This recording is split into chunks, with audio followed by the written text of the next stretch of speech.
大家好，我哋係第四屆青年學院專題項目比賽嘅參賽者啦。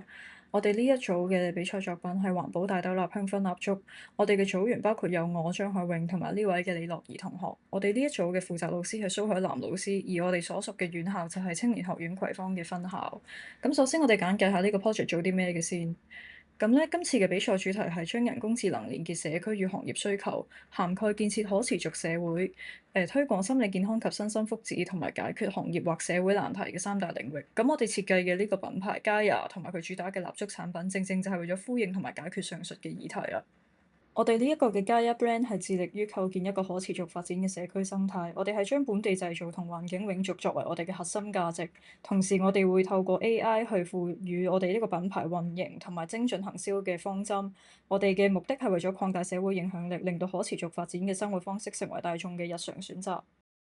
咁我哋呢啲 product 嘅設計概念係咩呢？就係為咗建設可持續發展嘅社會啦。我哋係以負責任消費及生產作為我哋嘅目標嘅。我哋係希望可以改善我哋產品嘅包裝同生產原料，去達成呢個目的啦。即係例如我哋會用玻璃杯同埋比石蠟更易分解嘅大豆蠟作為蠟液嘅原料。而第二個 main point 呢，就係我哋希望能夠推廣一個心理健康同埋身心福祉嘅目的啦。咁因為現代社會追求效率，生活節奏急速。咁所以係容易導致人出現一種心理壓力嘅，所以我哋就研發咗一種有香味嘅蠟燭產品啦，用天然嘅花香精油作為我哋嘅香味提取物，咁就可以幫助人放鬆身心同埋改善睡眠質素。而第三個 point 呢，就係綜合上述所講嘅兩點啦，其實呢啲都係我哋呢個蠟燭製品行業嘅弊病嚟嘅，咁所以我哋就希望咧可以透過改善上述嘅呢兩個弊端，去填補我哋呢一個行業嘅缺口。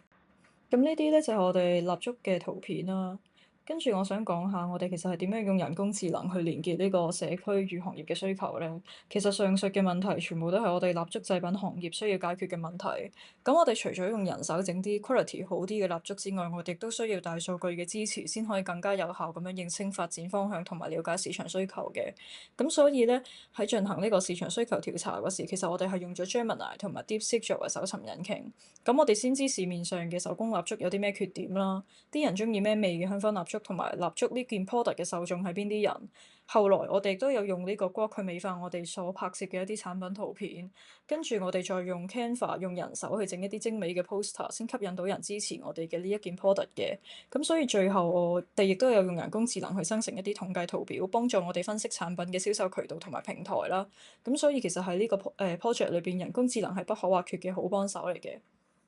呢啲就係我頭先所講嘅 poster 啦，全部都係關於我哋啲蠟燭嘅。而跟住呢頁交俾李樂怡同學。咁以下我嚟講下人工智能統計嘅銷售平台參考數據啦。咁睇翻上面兩張圖，統計咗3個唔同平台嘅客群數量啦，當中 Pinko 同埋 Carousell 嘅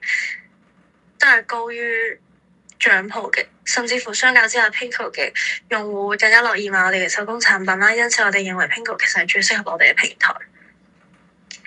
關於總結方面啦，其實我哋喺呢一項產品裏邊花費咗大量嘅時間去進行一啲市場調查、營銷規劃同埋設計啦。我哋期望以優勢作品去回饋社會啦，建設可持續發展社區，推廣同幫助關注身心福祉，